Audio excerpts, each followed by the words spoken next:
lathe, you shake your inside on the lathe, and then you got it 360 degrees coming around here, that profile.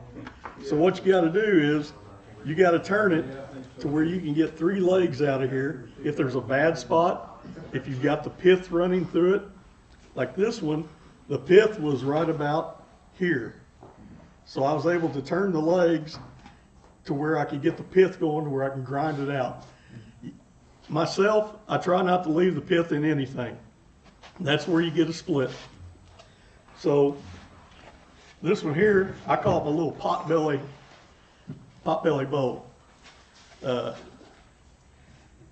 You know, I was able to get the legs, and I couldn't really go.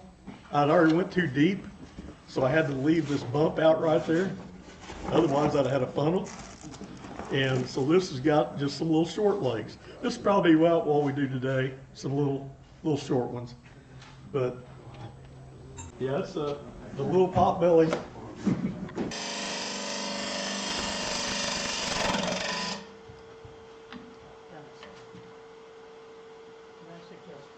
Oh, they're filming it up.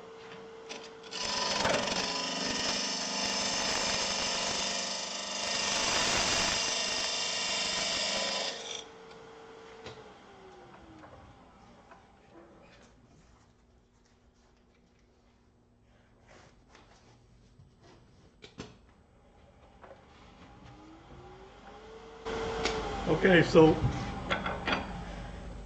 whenever you're going to try to do a design with like feet, you want to make sure you leave you some stock down here.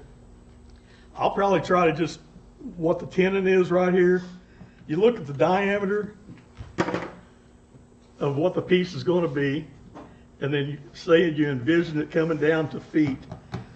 Unless I want the feet to splay out the same diameter as this, I'm going to take the bottom down a little bit, probably about the diameter of the tenon, and then have a graceful curve coming down, and then have the feet coming out. So you want to make sure if you're going to do like some big long legs, then you're going to have to make sure you leave the material out there so you got something you can carve away. Otherwise, you're going to have little feet. But every piece I do, if it's either got an external tenon or an internal mortise, I try to remove everything so you never know how I actually held it. So if someone picks up the piece, they don't just turn it over, because a woodworker, I know you all do it. Someone hands you a piece, you're going to turn it over, and that's the first thing you're going to look at is the bottom. Did the person take the time to remove the tenon or the mortise, or did he leave it in there? Remove it. Remove that thing and make it look good, because people are going to look at it. And you don't want somebody walking away from your stuff saying, well, he left the tenon in it, or he left the mortise in it. Most of the time people leave an internal mortise, they'll leave it. But turn that into feet. Even if it's just a round over ring going around there, do something with it to, eliminate what you've got. So we'll go ahead and try to get this roughed out a little bit.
Do I now? What tool are you using? It's a Thompson, half-inch Thompson bowl gouge. Okay, okay. What's the wood on the turning, Dennis? Ambrosia maple, Okay. and it's very dry. I can tell It's that. very dry. Yeah. Yeah, it's green wood is my preference because I can take, a half-inch cut at one time. This here, you gotta really baby it because it's, a little harder. Oh, man. Yeah, I didn't know.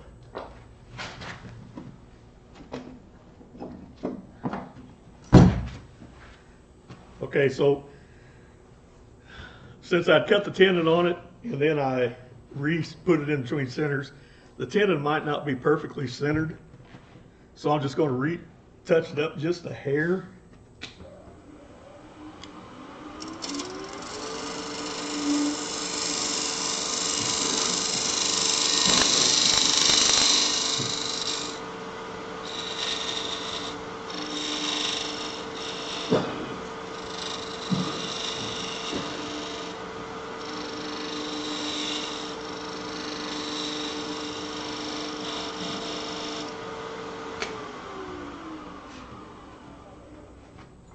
Do you use a tool specifically for tenons? Do I now? Do you use a tool specifically for tenons to do your tenons? I'm deaf in both ears and, What is it that you're using to do the tenon? oh, I just use a skew, a small skew, because on these jaws I'm going to be using, they have an internal dovetail. So I need to cut a dovetail to match. On my other jaws, I can go with a straight tenon. So I can, if I'm going on a straight tenon, I could just take a parting tool and go straight in. What I usually do is go in and then just swipe it left, to get a straight 90 degree. You want a good 90 degree shoulder. And so that's what I was trying to do with this tool, was get a 90 degree shoulder. That way the jaws register against that. Your jaws are registered against that face, that 1/4 inch face I got right there. That's what your jaws are registering against, and that's what keeps it square, So if you spend a little time on your tenons, you'll have better luck with it. Especially if you got to remove it and do something and then bring it back to the lathe. If you got a good tenon on there, you can usually go right back into place. So I'm going to just run this down through here. It's a 3/8, just to smooth it up a little bit.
Okay. No tear out. Got a few little ripples, but that'll sand pretty easily.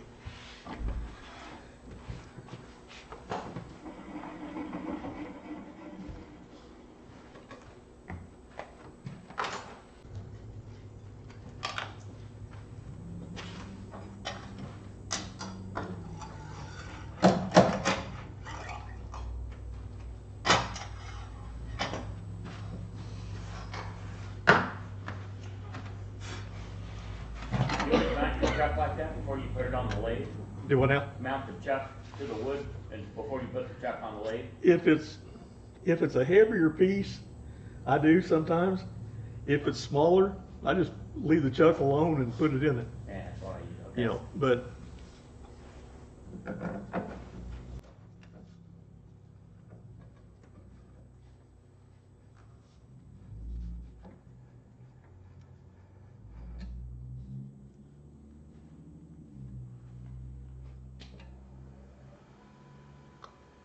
voila.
Okay, so I want the bottom of the bowl about right there, so 4.5 inches.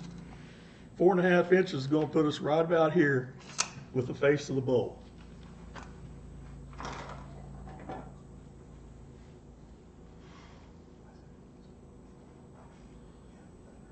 You mean, at home, I wouldn't mess with it, but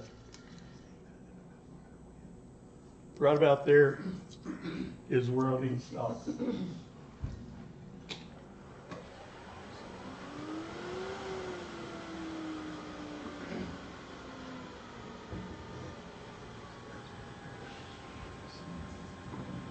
I always hold on to the chuck.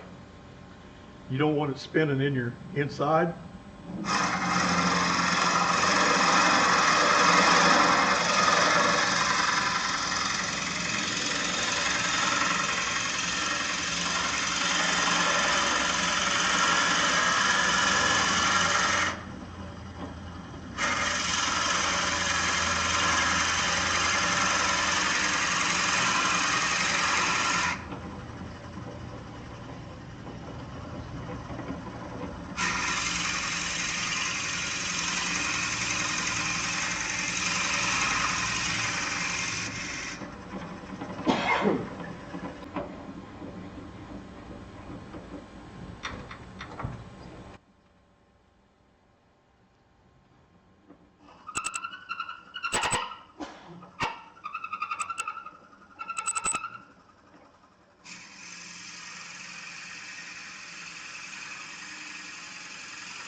Okay, so I can't really get all the way down to it because my bit's smaller than my chuck, but we're within 1/4 of an inch.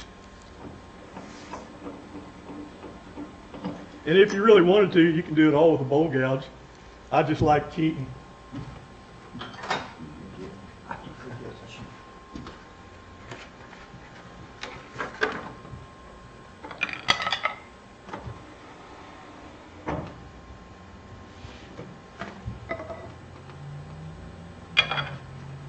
The Thompsons are great because they're square.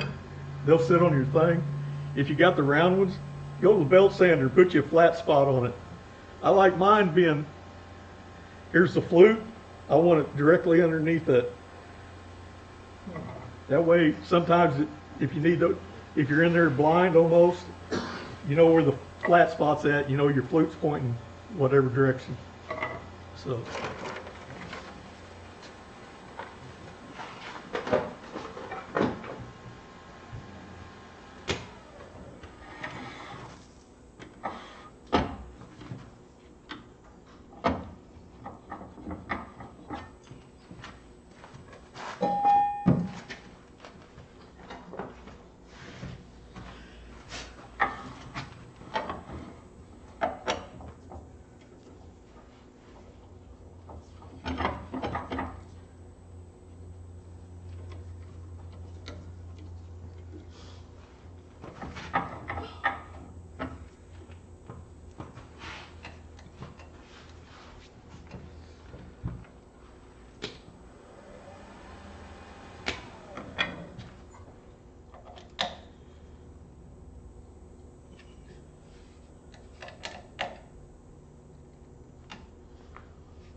Okay, so what I'm doing is I'm rubbing the outside against the bowl.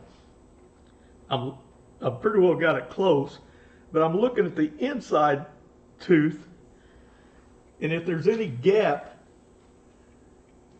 I know I'm getting too small. You know, like the diameter or the thickness of the wall is getting too thin. So basically, ride the outside, look at the inside. You could open it up a little bit and just look and see if you've got a uniform gap. But this one, you know, so that's how you keep your wall thickness the same. And I won't go back to this now. This outside inch is done. What happens is it's going to start moving on you. So I went in an inch, I've got it good, I'm done. So I'm going to go in another inch and get the same way.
Okay, so right about there, I need to take a little bit more.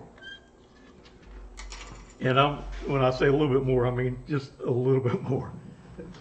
Just a whisker. You ever use a scraper cut for that, or are you always going in? I've got this little tool right here. Okay. It's got a negative rate grind on it. If I get too many ripples inside, especially on the bottom, I'll just make 2 or 3 passes of this and then be done with it. So, but yes, I do. So you do use a scraper cut? Yeah, if With a scraper? it needs it. Yeah. Okay.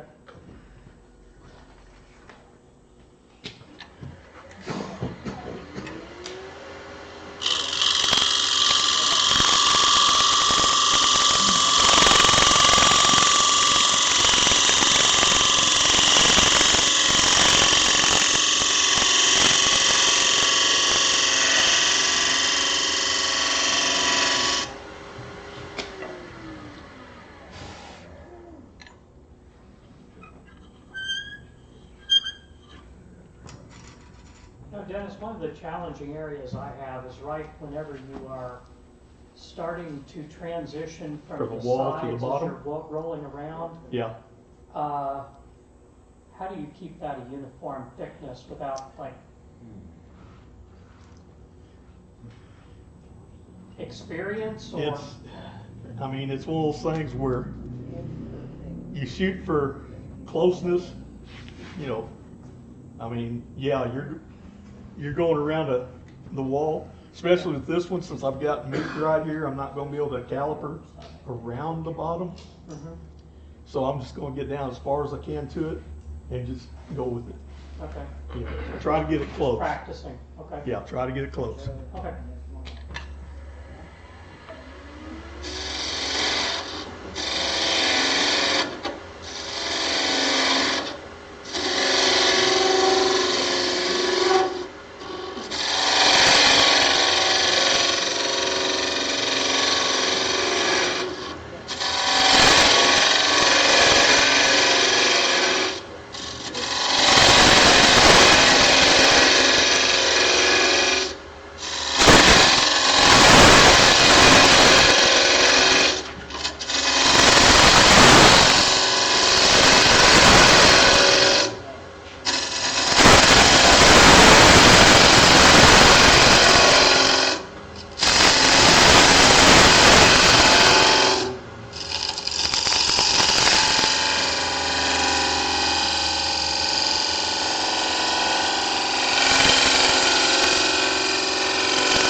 As Chris Ramsey said, you keep your left eye on the outside profile and your right eye on the inside profile.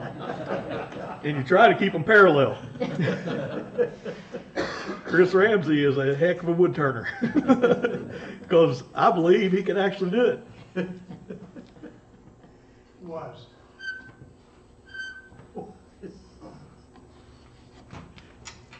Dennis, he was. He can't turn anymore. Yeah, is I guess what, carpal tunnel and everything? He's had surgeries. He was supposed to have another surgery just 2 or 3 weeks ago. So. Really? That's sad. That's sad because he was one of the premier guys.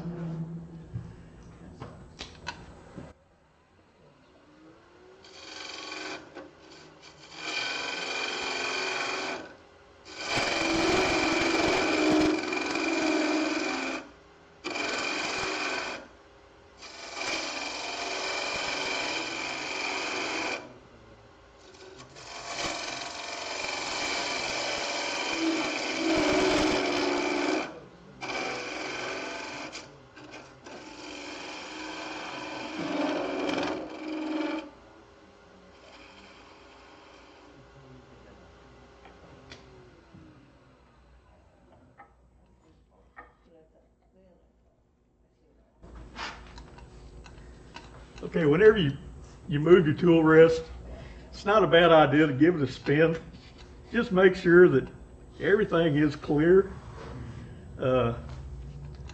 Square edge bowls, when you're doing square edge bowls, it's a must. But just make sure it's spinning freely.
Okay, so I'm gonna raise this up a little bit because I want that negative rake to be on a downward tilt like this.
Okay, so that's the inside of it.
Okay, that's good enough for now. I can always take that random orbital at home and do the finishing up with it.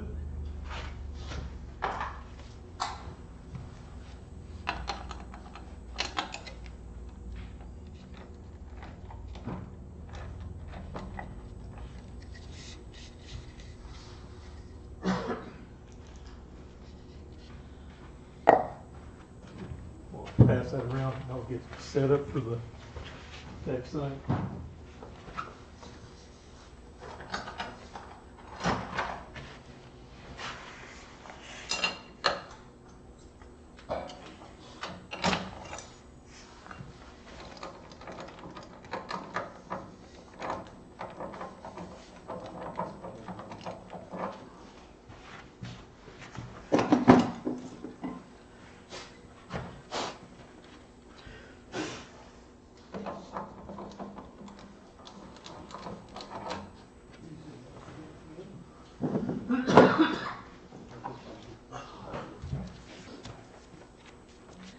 I reverse chuck something, I've got a tendon on here, so all I gotta do is just stick it back in my jaws. I've got some padding on there. The bottom is fairly flat with a little bit of a contour. Depends on what kind of bowl shape your bottom is. You might need to make a specific one for a certain thing. But I've got some glued on foam on there. So what it does is it protects the inside.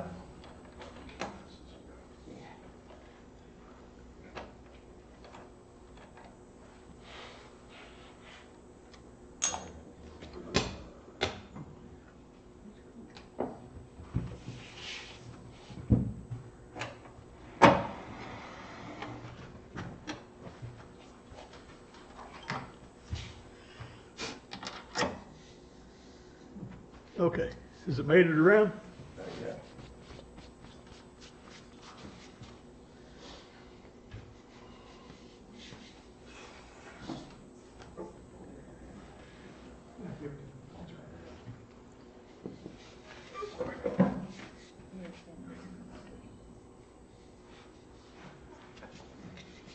I know you're gonna give it back to us, right?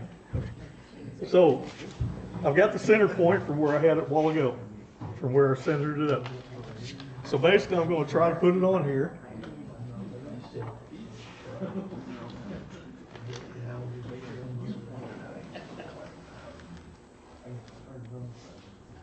You ever use cold jaws, Dennis? Nope. To me, they're a waste of time. Take too long. You know, I mean, if you got a designated set of cold jaws, yeah, it works fine. That's what I did. I don't. All my jaws, I'd have to take it off, I understand. redo it. I I can don't like get, change jaws either. I got a vacuum chuck. I have that on. I got one lathe that has just a designated vacuum chuck on it, so I can take that over. If it fits on that vacuum chuck, I can do that. This one would not. Yeah. The diameter of my vacuum chuck would be just a little bit more than what that would, you wouldn't be able to get on the bottom.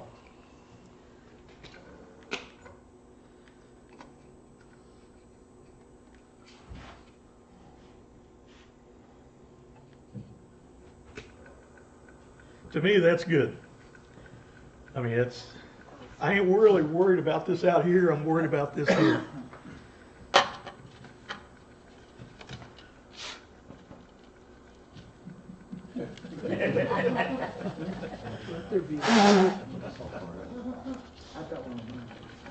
No chance of fire.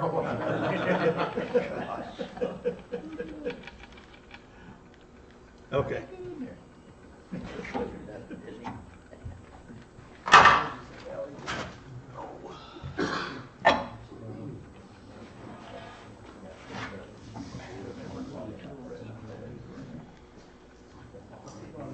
It's stuck in a position.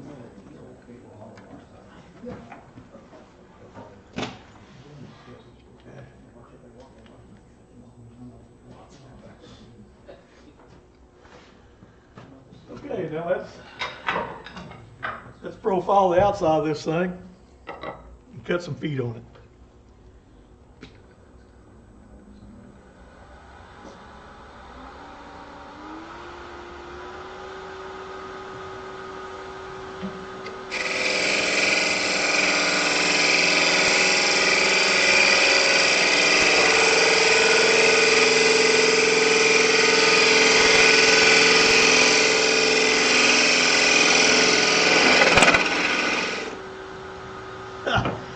Ah.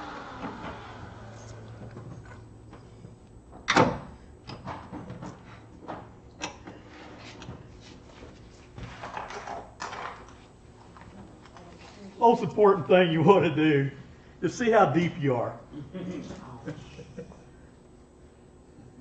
I'm at 4 3/8 inch. Okay. Now. Now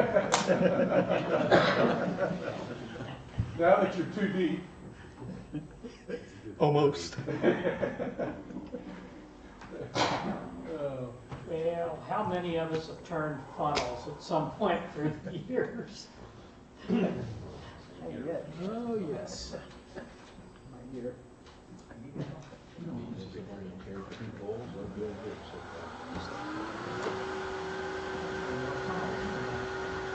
Quite a bit more. Okay, here we go.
Okay, so we're 4 3/8 to the bottom of the bolt.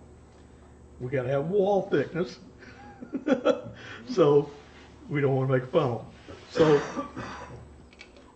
I'm gonna go about 4 5/8. That gives about 1/4 inch on the bottom.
All it takes is just a second to screw up the profile. I say it's called a design modification. A design modification. That's right. Luckily, our feet are going to be long enough. We got That's what I call my house. Revision. plenty to cut off.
What are you doing there, Dennis?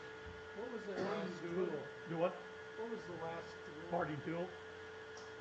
I'm just defining the inside edge of the foot, or getting down there.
Okay, so I've got a little bit of a tenon left right there, but we're gonna be doing a lot of sanding on this thing. So I ain't worried about that thing in there. Okay, so now, get your dividers and a pencil. And you look at your feet and see if there's anything that definitely has to be left out. Like a knot or a split or anything that you do not want in there. Okay, so we're just gonna say, right there's the starting point. We're gonna make three marks around there. And so this is trial and error. You're just gonna walk it around. And I'm about a 1/4 inch away.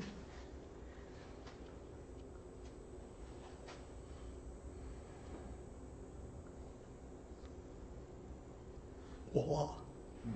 Okay.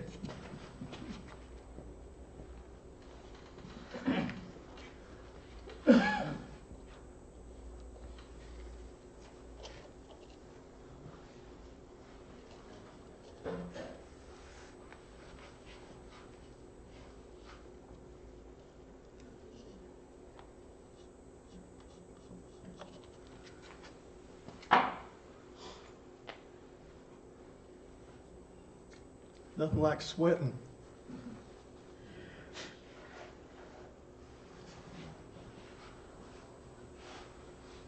Okay, so I've got my three places for my feet.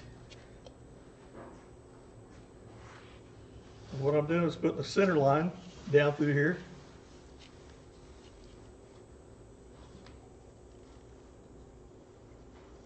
And it doesn't have to be perfect because, I mean, you're going to be grinding on these things.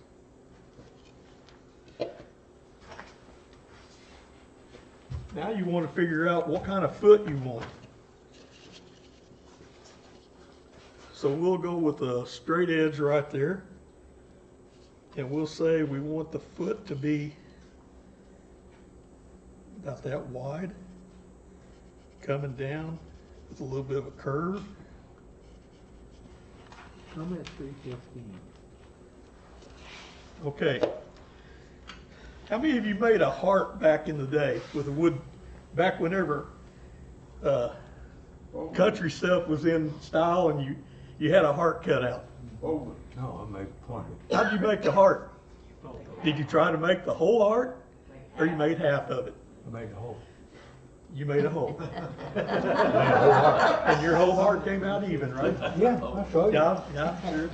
Yeah. Came out perfect. I believe you. You're an engineer. You probably got a formula for that. I'm at 315. Okay, so my heart is half of a foot, Come at 315. and you're gonna just flip it over.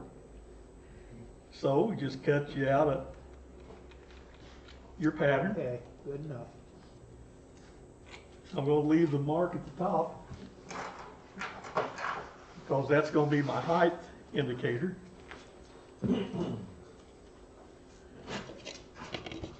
So I'll lay this down on it and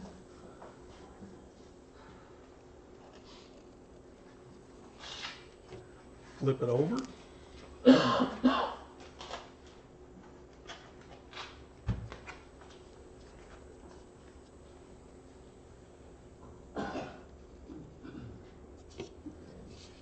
And there we have a foot.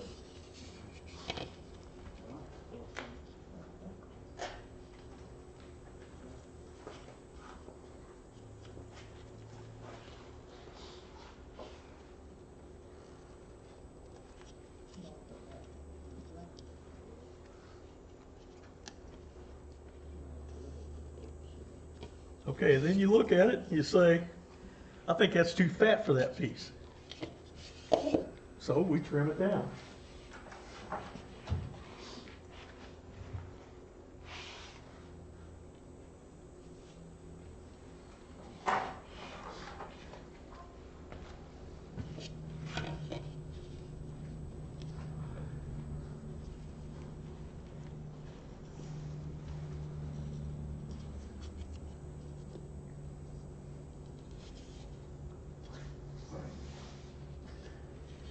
in art, I call this a piece of art, we're going for elegant. Not, I mean, it's just, you know, just a word. That's okay.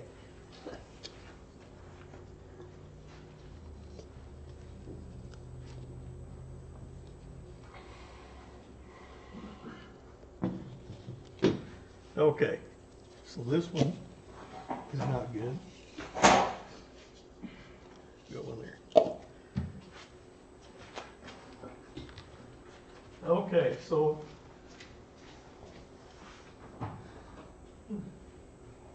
I've brought several different playthings here.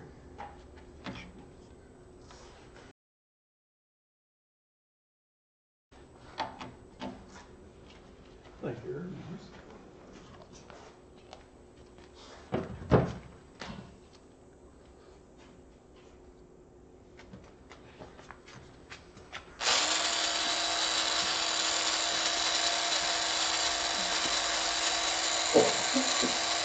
Okay. If I was at home, I would pick up my shavings, I'd fill this up with it, I'd put it in a box, a bowl. If it's a huge piece, it goes in a 55-gallon drum, 30-gallon drum or whatever. Anything you can hold it in. You want to get it down in there about that much sticking up out of your sawdust. That way it's contained. I don't have that luxury. Let's see how this works out. Oh. Don't let it out. This would be better if you put it back on the lathe and put it between centers. Can you get? That to it? work? I mean, it Yeah. might be safer for you, Yeah. and that's what. I mean, Yeah. I'm just used to taping it off, Sure. but yeah, that Less would. chance of cutting your leg off. Now you Well, whenever I'm using this here, that's why I was wanting to get sitting down with a pinch between my legs. Both hands are on this. I'm not free-handing it, but that other one's got the 4-inch, never free-handed. And if you use that 4-inch one over there, use one with a paddle starter. You do not want the push on and off because you can't get it shut off. I've seen picture where one went up a guy's arm and chewed him up.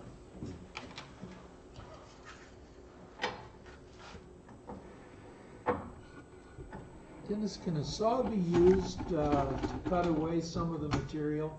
You can. With these things, there's really no need to. You're gonna, you know.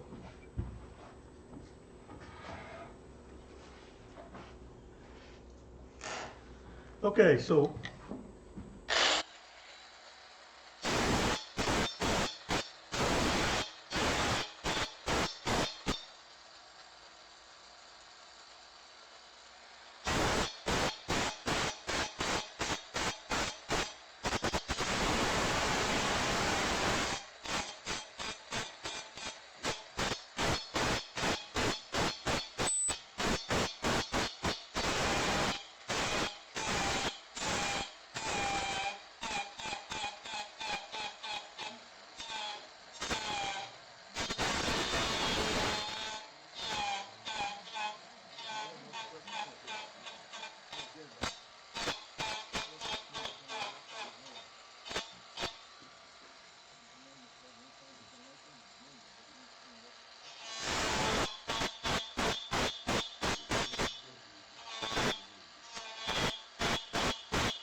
okay, so you can see this thing goes up pretty fast. And if I was at home, I would go through and take all 3 of them out. You guys don't want to see all that, so we're just going to do one section. Dennis, have you ever tried using a multi-tool on any of that? I didn't hear you.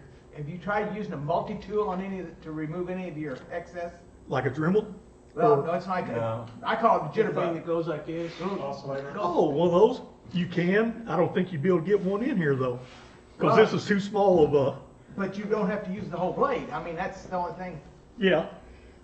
Basically, whatever you have at your disposal that you feel comfortable with, then that's, Well, I'm just curious if you'd ever Yeah. tried one, I didn't know, I mean, that's. yeah, I use these things because they're fast. They do, that piece over there that's got the 4-inch long legs, you can take a saw and cut down and try to remove a lot of it. Or you can take that 4.5 inch Lancelot thing or whatever it's called. And if you get one of those, hold that thing up on there, Bill. There you go. This has got holes in it. If you draw a straight line on a piece of wood, you can see through those holes. So you can just follow that line. It's not like you're going blind or cutting blind. With those holes in there, you're able to look right through it. It's amazing. With that thing turned on, you can see right through it. So if you got a line that you're going to, you just, that's the ones to get. Don't buy the solid ones because you can't see through them.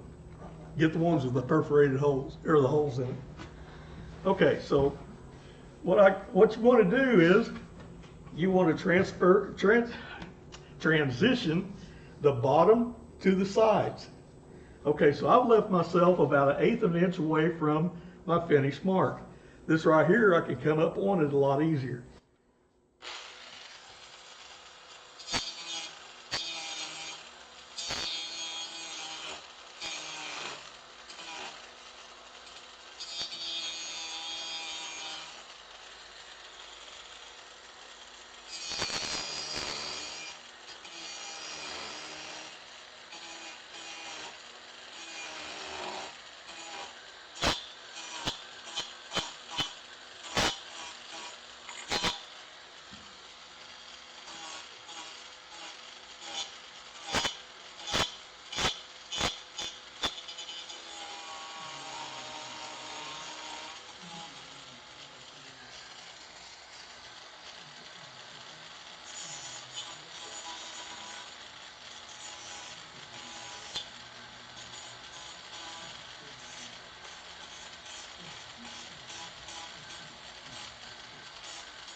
Shit, I was gonna turn the lathe on.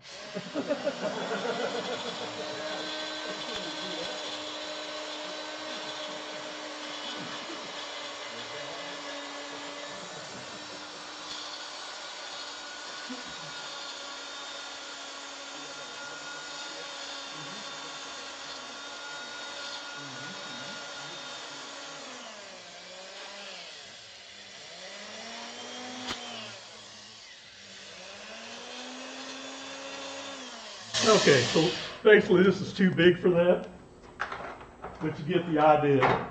That smaller one would fit down in there a little better. Or the old standby, you get you a dowel rod, 3/4 inch or whatever radius you need to get in there, wrap your sandpaper on it and go to town. It doesn't take long to trim that up. So that's. Can you roll it around for us a second? Do what? Roll it, Roll it around so we can see it. so we can see your side. I'll do that one better. Here you go. Okay. Very nice. Excellent. I got you. And the thing is, you got your lines here. This was the first line we struck it down. So eat it down to like 1/8 of an inch away with the aggressive one, and then smooth it up with the other one to it, and then go to the sandpaper, And then once you get to your sandpaper, you're doing, depending on how big a piece it is, you might start with 60. I got 120 on there, but You could do whatever. And then then you would take that nubbin off right there and finish contouring. This is tight. It's not like that other one over there where you got 6 inches to play with. You know, you can actually get the tools down in there and move it around. This is really tight.